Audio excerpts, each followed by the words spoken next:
ఆ మాట చెప్పడం చెప్తున్నాను. అంటే మంచి ఆశయాలు, మంచి చేద్దామన్న తపన ఉండొచ్చు, కానీ మనందరం కలిసికట్టుగా కనుక లేకుండా మనందరం అంటే మీరు ధైర్యం ఇచ్చింది నాకు మీరే. ప్రణీతి గారు ఉన్నారు కూర్చోబెట్టి, ఎవరినో ఒకళ్ళని మా ఆయనకి మదనపల్లి నుంచి పట్టుకొస్తూనే ఉండాలి. వీళ్ళు నిలబడతారు, మీరు రండి. కొట్టేసాయి లాంటి వ్యక్తి పాపం చాలా ప్రత్యేక పరిస్థితుల్లో నిలబడ్డాడు. అలా ఇక్కడున్న ప్రతి ఒక్కరు ఆశయంలో ప్రతి ఒక్కరు ఒక్కొక్కరి దగ్గర ఒక్కొక్క కథ ఉంది. ఆయన ఎడ్యుకేషన్ ఇన్స్టిట్యూట్ ఇబ్బంది అయితే ఆయన కూర్చోబెట్టి ఆయన బయటకు వచ్చి నిలబడింది. అంటే ప్రతి ఒక్కళ్ళు ఒక ఎక్సెప్షనల్ రిస్క్ వాళ్ళదైన జీవితాల నుంచి, మన దినేష్ దగ్గర ప్రతి ఒక్కళ్ళు కూడా వాళ్ళదైన జీవితాల నుంచి ప్రతిదీ ఒక రిస్క్ తీసుకుంటూనే వచ్చారు. అంటే రిస్క్ తీసుకోకుండా ఏది నడవదు, ఏది ముందుకు సాగించాలి. ఆ రిస్క్ మీరందరం తీసుకున్నందుకు, మనందరం కలిపి తీసుకున్నందుకు ఈరోజున మురళి గారు కూడా చెప్పిన మనకు ఊళ్ళల్లో రోడ్లు పడుతున్నాయో, లేదంటే మనం కూర్చోబెట్టి బెంచ్ కారు కూడా వస్తున్నాయో కావు, ఇదివరకు రాని బెంచ్ కార్లు కూడా వస్తున్నాయని చెప్పడానికి ఇది మనందరం కలిసికట్టుగా నిలబెడతాను. దీంట్లో అలాగే ఇందాక లా అండ్ ఆర్డర్ గురించి మాట్లాడుతున్నాం, ఇందాక ఎస్పీ గారితో, కలెక్టర్ గారితో, అలాగే గంజాయి సాగు గురించి అయితే మాట్లాడుతూ ఉంటే, ఇది బెల్ట్ షాపుల గురించి ఒకటి ఉంది, అవన్నీ మాట్లాడుతూ ఉన్నాం. ఇది కొంత సమాజం ఇప్పుడు క్రిమినల్స్ 10 మంది అయితే పర్లేదు, మనం హ్యాండిల్ చేయగలం. క్రిమినల్ టెండెన్సీస్ కానీ డబ్బుల కోసం ఇప్పుడు బెల్ట్ షాపులు ప్రతి ఒక్కరు మనం ఎంకరేజ్ చేస్తే అది సొసైటీ సమాజంలో అంతర్భాగం అయిపోతే మటుకు దాన్ని విడదీయడం చాలా కష్టం అయిపోతుంది, ఇంకా అది క్యాన్సరస్ అయిపోతుంది. సో అవన్నీ ఏదో మాట్లాడుకుంటూ ఉన్నాం. అంటే మనకు కూడా ప్రభుత్వం మనం వచ్చింది, దాంతోపాటు సామాజిక బాధ్యత మనకు చాలా చాలా ఉంది మనందరికీ.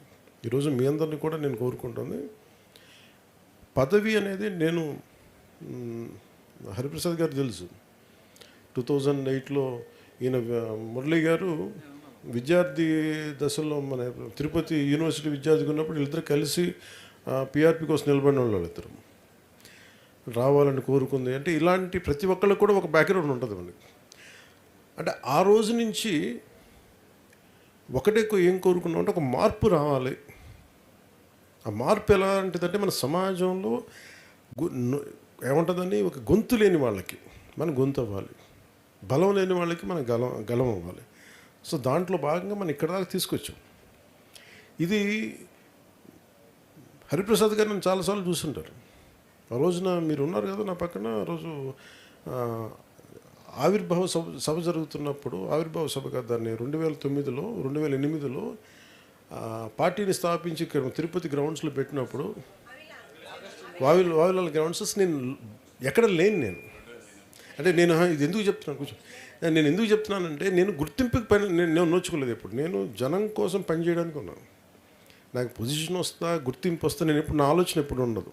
మన మురళి గారు చెప్పినట్టుగా మనం వర్షం తాలూకు గుణం చినుకు ఇవ్వడం, ఒక నాయకుడి తాలూకు లక్షణం నిస్సహాయాలకి అండగా నిలబడటం, నా ఉద్దేశం అదే. దానివల్ల పదవి అనేది అది ఒక అలంకారం కాదు, బాధ్యత అది.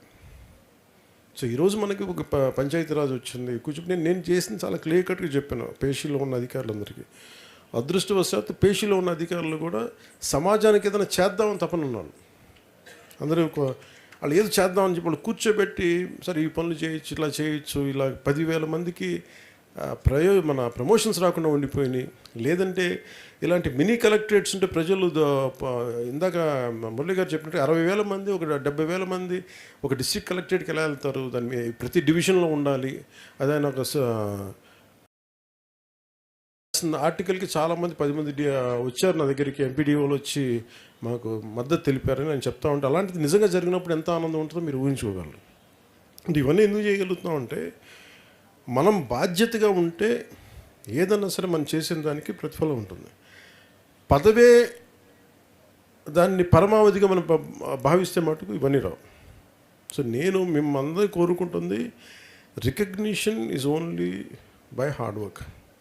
ఈరోజు మనల్ని ఇక్కడ నిలబెట్టారు ప్రజలు అంటే, నేను ఒకటి అనుకున్నాను, ప్రజలు మనకు ఎందుకు ఓటు వేయాలంటే నువ్వు కష్టపడి పని చేయి.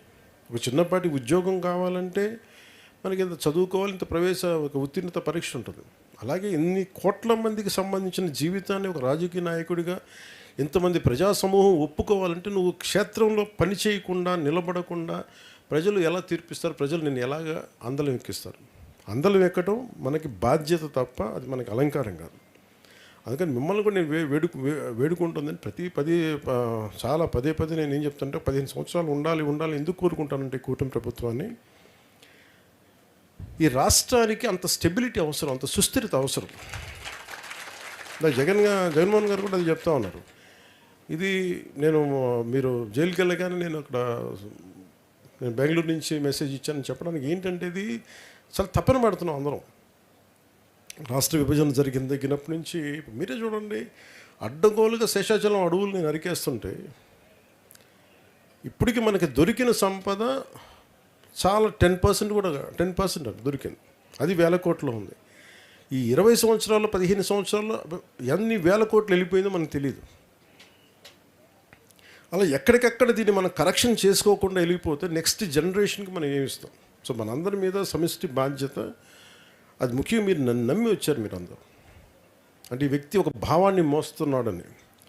ఆ భావం తాలూకు లక్ష్యం నాకు ఏంటంటే, నాకు ప్రజల్ని వారికి బలం ఇవ్వడం తప్ప, వారికి అండగా నిలబడటం తప్ప నాకు వేరే ఆలోచన లేదు నాకు. ఎందుకంటే 2008 నుంచి నేను ఉన్నాను. గుర్తింపు కోరుకోలేదు, మెంబర్షిప్ కోరుకోలేదు, ఏది కోరుకోలేదు, ఒక పదవి కానీ. కానీ నాకున్నది ఏంటంటే, అసలు ధైర్యం సమాజంలో కోల్పోతే మటుకు చాలా డేంజరస్. 5-6 మంది రౌడీలు వచ్చేసి సమాజాన్ని భయపెట్టేస్తాం. నువ్వు నా నియోజకవర్గంలో సాక్షాత్తు ఒక 3 సార్లు ముఖ్యమంత్రిగా చేసినప్పుడు చంద్రబాబు నాయుడు గారు ఒక నియోజకవర్గాన్ని నువ్వు రాలేవు, అడుగు పెట్టలేవు అంటే అది ఏమని అనుకోవాలి?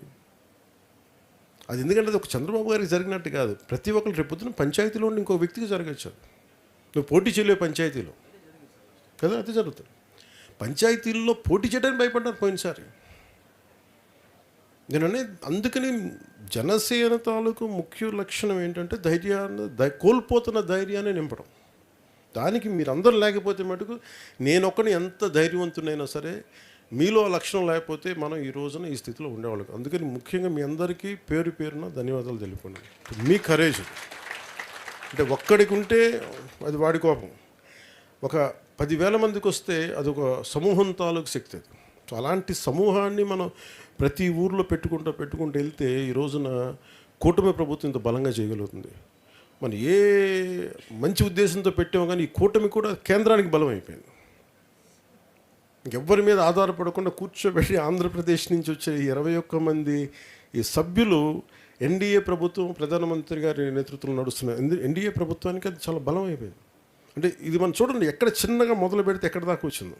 అందుకని ఈరోజు మొదలుపెట్టిన కార్యక్రమం నాయకులు మీకు చూసారు మురళిగా ప్రతి ఊర్లో ఒక విభిన్నంగా ఉన్నారు. సో మనందరం విభిన్నమైన పార్టీల నుంచి వచ్చినాం,